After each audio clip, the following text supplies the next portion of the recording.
Good morning সবাইকে। আজ বানাবো মেথি চিকেন, একদম সিম্পল প্রসেসে। এটা শীতকালে খুব ভালো লাগে খেতে।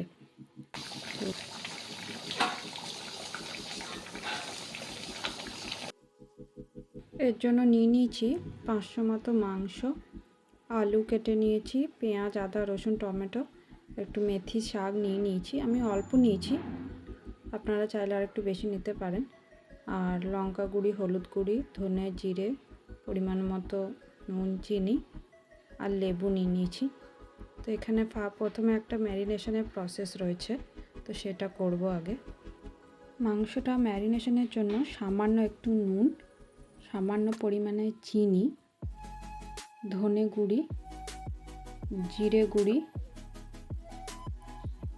একটু লাল লঙ্কার গুঁড়ি, সামান্য একটু হলুদ গুঁড়ি আর 2 চামচ মতো আদা রসুনের পেস্ট দিয়ে মাখিয়ে নেব। গুঁড়ো মশলা একটু কমই দেবো প্রথমে, কারণ আবার ব্যবহার করতে হবে। ভালো করে এটাকে মিশিয়ে এর মধ্যে লেবুগুলোও দিয়ে দেবো, যাতে মাংসটা নরম থাকে।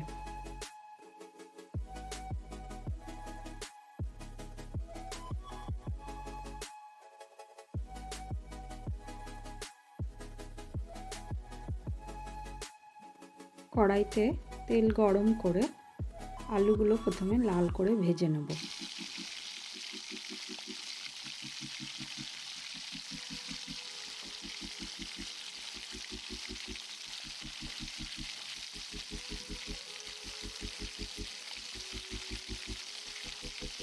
আলুর মধ্যে সামান্য নুন আর হলুদ দিয়ে দিলাম।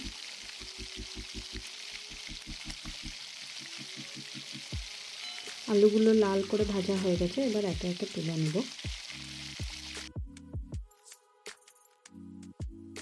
এবার ওই তেলের মধ্যেই মেথি শাকগুলো দিয়ে হালকা করে ভেজে তুলে নেব।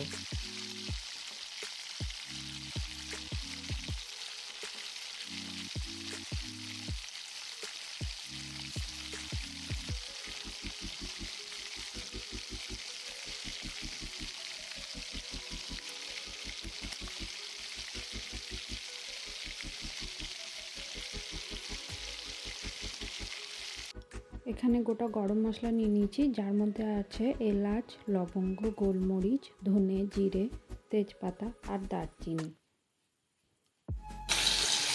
পেঁয়াজগুলো দিয়ে লাল করে ভেজে নেব।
আদা রসুনের পেস্টটা দিয়ে দিলাম, মিনিমাম 3 চামচ আছে।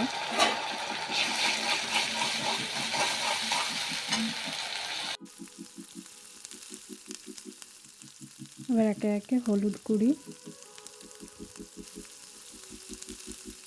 লাল লঙ্কার গুঁড়ি, এরপরে জিরে গুঁড়ি আর 2 চামচ ধনে গুঁড়ি দিয়ে মশলাটা খুব ভালো করে মিশিয়ে কষিয়ে নেব।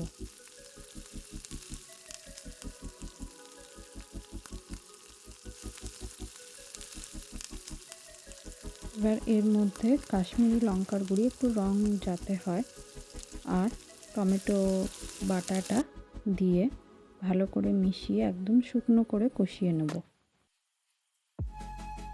মশলা পুরো কষানো হয়ে গেছে, তেলও সাইডে ছেড়ে গেছে। পুরো মাংসটা দিয়ে ভালো করে মিশিয়ে নেব।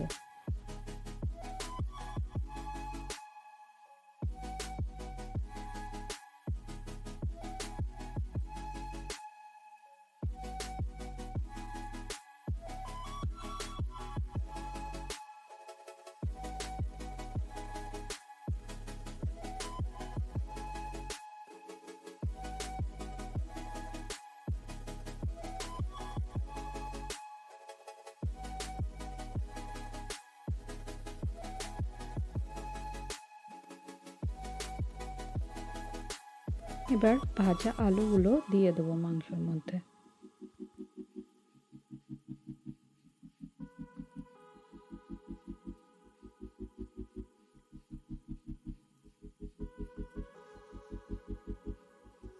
কড়াইটা আমার একটু ছোট, তাই ঘুরিয়ে ঘুরিয়ে মিশাচ্ছি। আপনাদের হয়তো এই সমস্যাটা হবে না, যাতে খুব ভালো করে মিশে যায়।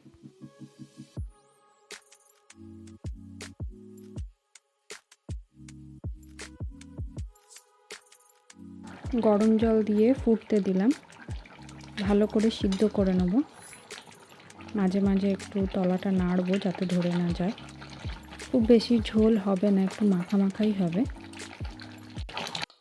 গরম মশলা গুঁড়ো আর মেথি শাক ভাজাটা গ্যাস বন্ধ করে মেশাতে হবে।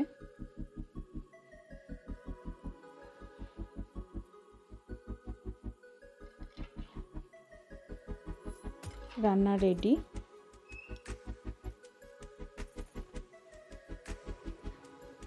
এই রান্নাটি যদি আপনাদের ভালো লেগে থাকে তাহলে প্লিজ সাবস্ক্রাইব করবেন।